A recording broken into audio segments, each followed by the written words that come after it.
Hello दोस्तों, welcome to मुस्कुराओ chemist. Last class में हमने देखा था रेट ऑफ रिएक्शन के बारे में। हम पढ़ रहे थे केमिकल काइनेटिक्स। आज की क्लास में हम उसके आगे पढ़ने वाले हैं। अगर आपने लास्ट क्लास नहीं देखी है तो पहले उसे जाके देखिए, उसका लिंक मैं डिस्क्रिप्शन में दे दूंगी। तो चलिए आइए शुरू करते हैं। हम पढ़ने वाले हैं एलिमेंट्री रिएक्शंस। एलिमेंट्री रिएक्शंस होती क्या है? एलिमेंट्री रिएक्शंस को हम सिंगल स्टेप रिएक्शंस भी कहते हैं। एक एग्जाम्पल लेते हैं, general example.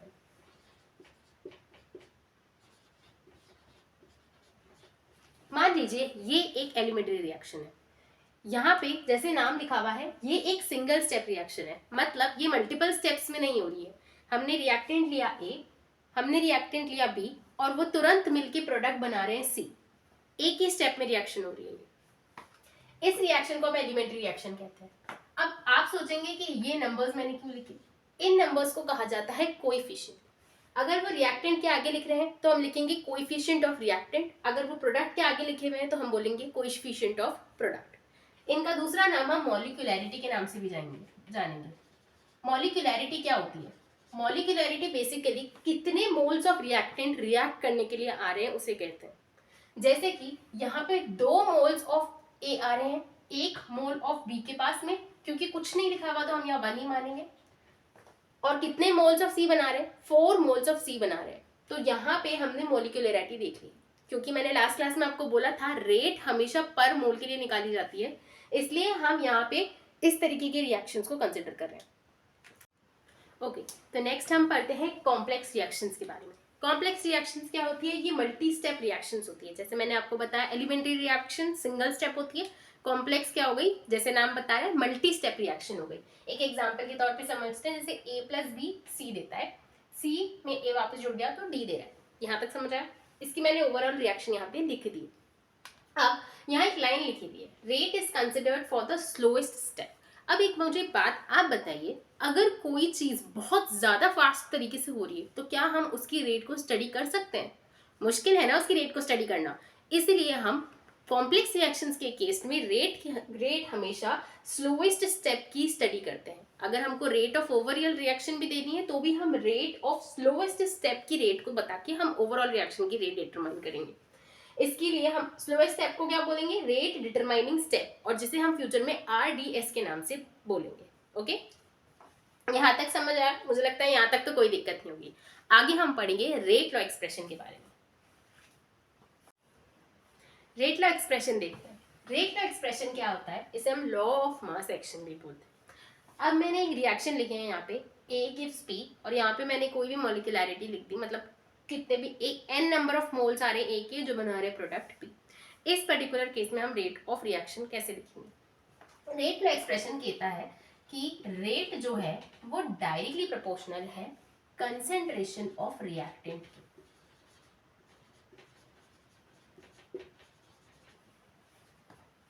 Raise to the power the order of reaction. यहाँ n क्या बता रहा है? n बोल रहा है order of reaction.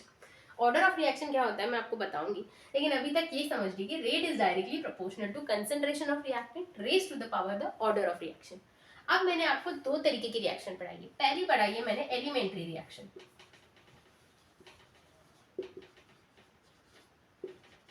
Elementary reaction का अगर हम केस देखें तो मैंने एक रिएक्शन एग्जांपल कर ली थी, जैसे 2a plus 3b gives c, कुछ भी मान लिया।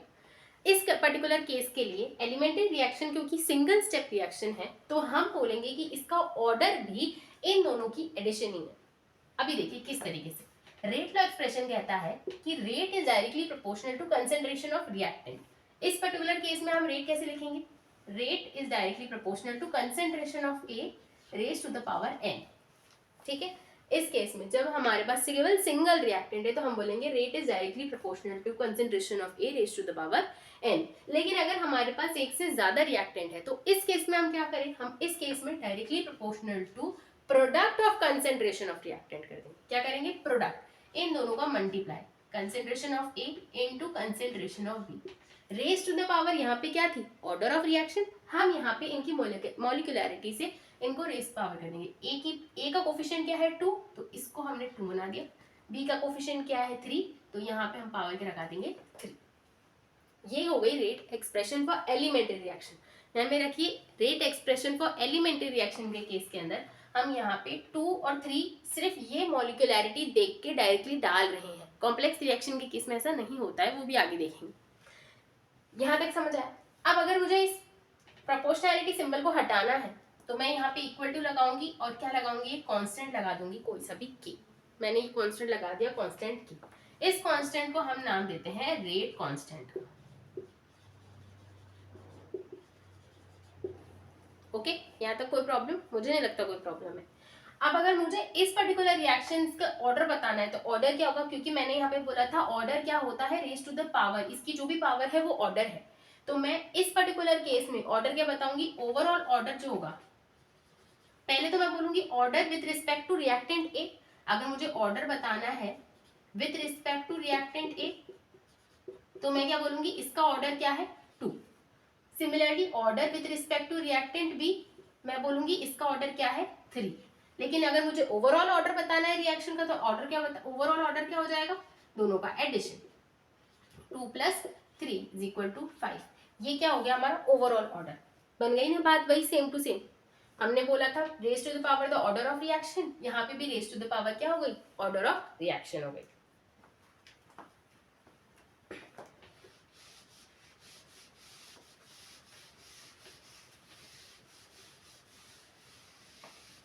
इसे जनरलाइज्ड फॉर्म में अगर हमें लिखना है तो हम किस तरीके से लिखेंगे, जनरलाइज्ड फॉर्म में सिर्फ एलिमेंट्री केस के अंदर हम डायरेक्टली डाल देंगे। अगर जनरलाइज्ड फॉर्म में हमें लिखना है तो हम लिखेंगे for multi step reaction for more than one reactant लिख देते हैं। मल्टी स्टेप की जगह for more than one reactant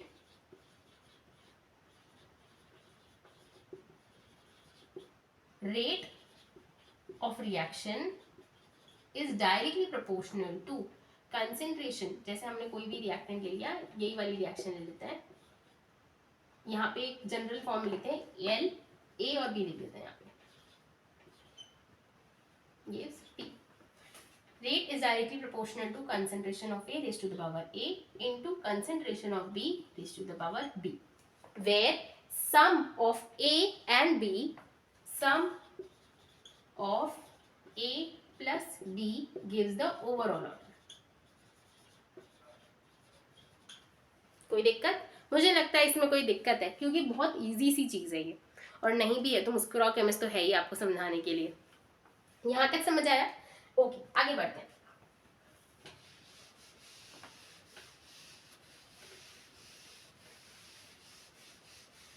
ये था हमारा rate law expression. Rate law expression की थ्योरी और डेफिनेशन अगर आपको चाहिए तो मैं आपको लिख के भी बता देती हूँ।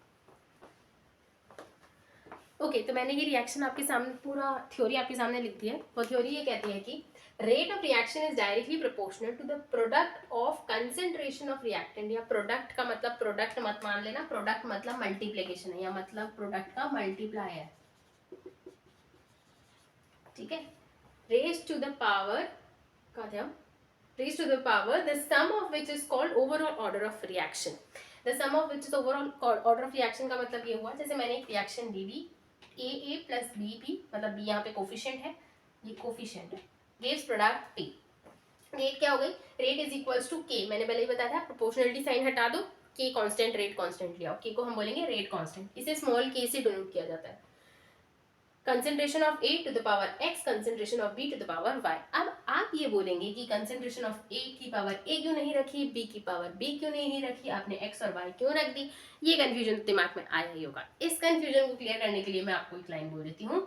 अगर यहाँ पे ये रिएक्शन एलिमेंट्री हुई, कैसी हुई, एलिमेंट्री रिएक्शन हुई, तो हम बोलेंगे कि x इज इक्वल्स टू ए और y इक्वल टू बी होगा। लेकिन अगर ये कॉम्प्लेक्स रिएक्शन हुई तो यहाँ पर a और b x और y के बराबर हो या नहीं हो ऐसा कोई जरूरी नहीं है। लेकिन हाँ, इन दोनों का जो भी पावर होगी उन दोनों का सम x प्लस वाई हमेशा क्या बताएगा, ओवरऑल ऑर्डर। इसे हम बोलेंगे ओवरऑल ऑर्डर,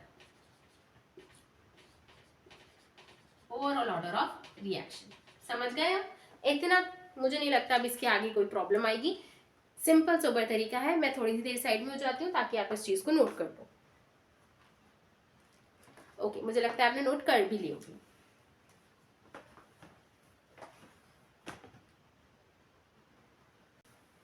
तो तो नेक्स्ट हम पढ़ लेते हैं unit of rate constant. Unit of rate constant क्या होता है? अभी हमने रेट एक्सप्रेशन में पढ़ा कि rate of reaction is directly proportional to concentration of reactant to the power order of reaction. यही हमने पढ़ा। इस प्रोपोर्शनैलिटी को हटा के हमने क्या लिखा कि rate is equals to concentration की पावर n, प्रोपोर्शनैलिटी साइन की जगह क्या आ गया? रेट। इसे ही हमने रेट कांस्टेंट बोला है। अब हमें पता है, पिछली क्लास में हमने पढ़ा था कि रेट की SI यूनिट क्या होती है? रेट की SI यूनिट होती है कंसेंट्रेशन डिवाइडेड बाय टाइम। यही होती है रेट की SI यूनिट। हम बोल रहे हैं कि कंसेंट्रेशन की पावर n, ठीक है। अब इस कंसेंट्रेशन को इधर लेके आ जाओ, यहाँ आएगा तो n की पावर क्या हो जाएगी? -n हो जाएगी। इसे हम ऐसे लिख सकते हैं कंसेंट्रेशन इनटू कंसेंट्रेशन की power -n into time inverse. इस तरीके से मैं लिख सकती हूँ। इसे मैं और मॉडिफाई करूंगी, क्योंकि हम बोलते हैं कि जब सेम चीज अंदर होती है तो पावर्स एड अप हो जाती है, तो हम इसे ऐसे लिख सकते हैं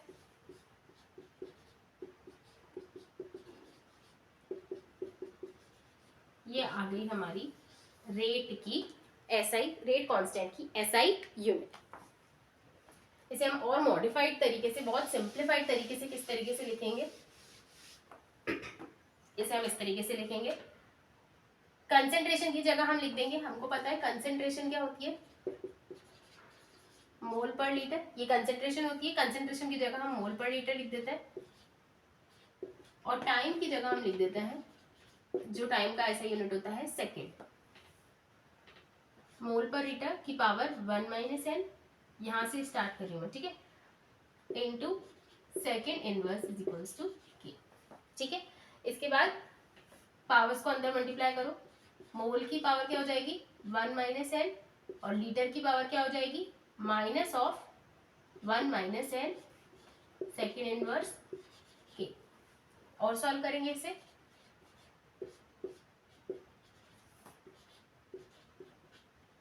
मल्टीप्लाई को अंदर मल्टीप्लाई कर दिया, माइनस साइन को।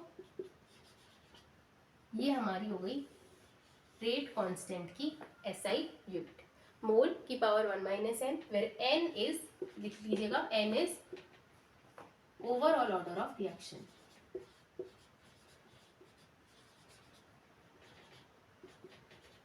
ठीक है, ये हमारी हो गई SI यूनिट ऑफ K।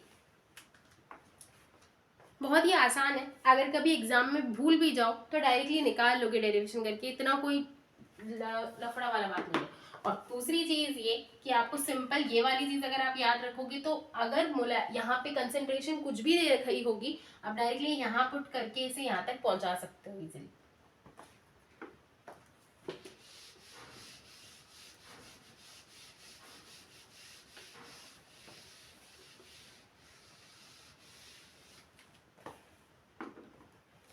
अब हम बार बार बात कर रहे हैं order of reaction, order of reaction, order of reaction, तो ऑर्डर ऑफ रिएक्शन क्या होता है वो भी देख लेते हैं।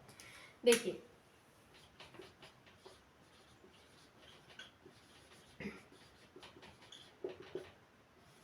ऑर्डर ऑफ रिएक्शन क्या होता है? ऑर्डर ऑफ रिएक्शन, जैसे हमने पहले बोला, ये रेट ऑफ रिएक्शन की अगर हम रेट लॉ एक्सप्रेशन बोलते हैं तो सम ऑफ कोफिशिएंट होती है, सम ऑफ पावर्स होती है। अगर रेट लॉ एक्सप्रेशन की बात करें तो सम ऑफ पावर्स हो गई, लेकिन वैसे अगर हम बात करें तो ये एक एक्सपेरिमेंटल वैल्यू है। क्या है ये? एक एक्सपेरिमेंटल वैल्यू। इसे डायरेक्टली थ्योरेटिकली बताना इम्पॉसिबल है, एक्सपेरिमेंटली हम रेट लॉ एक्सप्रेशन को देखकर इसे डिटरमाइन करते हैं। तो ये एक एक्सपेरिमेंटल वैल्यू हो गई है, ठीक है। ये क्या बताती है? ये बताती है effect of change of a particular reactant with respect to the rate of reaction.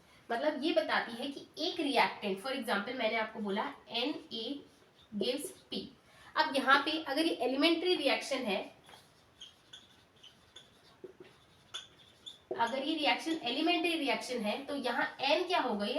Overall order of reaction बता रहा है, ठीक है, ये ओवरऑल ऑर्डर को बता रहा है। अब अगर ये ओवरऑल ऑर्डर है तो ऑर्डर ऑफ रिएक्शन क्या बता रहा है कि ए कितना particular amount of A consume होगा एक पर्टिकुलर रिएक्शन में पी बनाने के लिए। कैसे? मैंने अगर रेट लॉ एक्सप्रेशन इसी तरीके से लिखा था, कंसेंट्रेशन ऑफ ए की पावर एन, मतलब कितने टाइम्स ऑफ ए की कंसेंट्रेशन हमें चाहिए कि हमें प्रोडक्ट पी मिल सके। कितने तरीके से हम इस चीज को डिफाइन कर सकते हैं, इसलिए हम इसे कहते हैं कि ये क्या है, एक्सपेरिमेंटल वैल्यू है।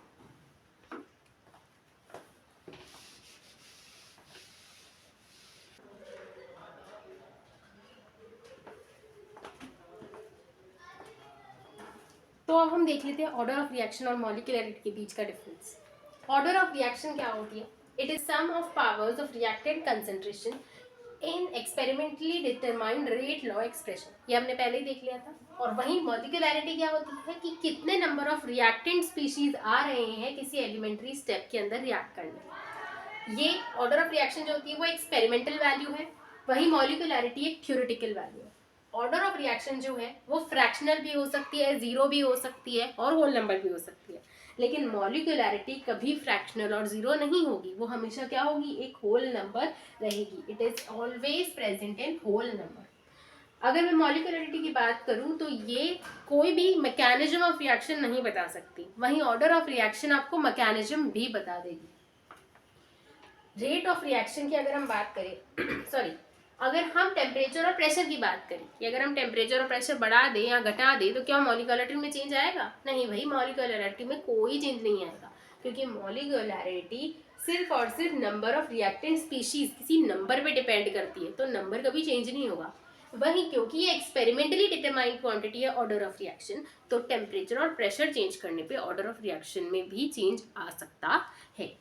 मॉलिक्यूलरिटी को आसान शब्दों में समझने के लिए सिर्फ इतना जान लीजिए कि अगर मैं एक रिएक्टेंट को ला रही हूँ, हीट कर रही हूँ और मेरे पास कितने भी प्रोडक्ट बने, क्योंकि रिएक्टेंट एक ही है इसलिए उस रिएक्शन को मैं यूनिमॉलिक्यूलर कह दूंगी। यहाँ वाटर फॉर्मेशन की रिएक्शन अगर हम देखें तो दो H2 मॉलिक्यूल एक O2 मॉलिक्यूल के साथ रिएक्ट कर रहा है, मतलब कितने टोटल मॉलिक्यूल्स हो गए, 3 मॉलिक्यूल्स टोटल हो गए, तो इसलिए हम इसे टर मॉलिक्यूलर रिएक्शन कहेंगे। ऐसी की कोई रिएक्शन में अगर केवल 2 रिएक्टेंट्स आ रहे हैं तो हम उसे बाय मॉलिक्यूलर कहेंगे। बहुत ही लेस केस होता है कि अगर हम 4 रिएक्टेंट को एक साथ मिला दें, क्योंकि इनका कोलिजन मतलब आपस में मिलकर कुछ चीज़ नहीं बनाना बहुत ही मुश्किल होता है, इसलिए मैक्सिमम से मैक्सिमम 3 टाइप ऑफ रिएक्टेंट ही मिलते हैं, हमें मैक्सिमम टर मॉलिक्यूलर रिएक्शन से मिलती है।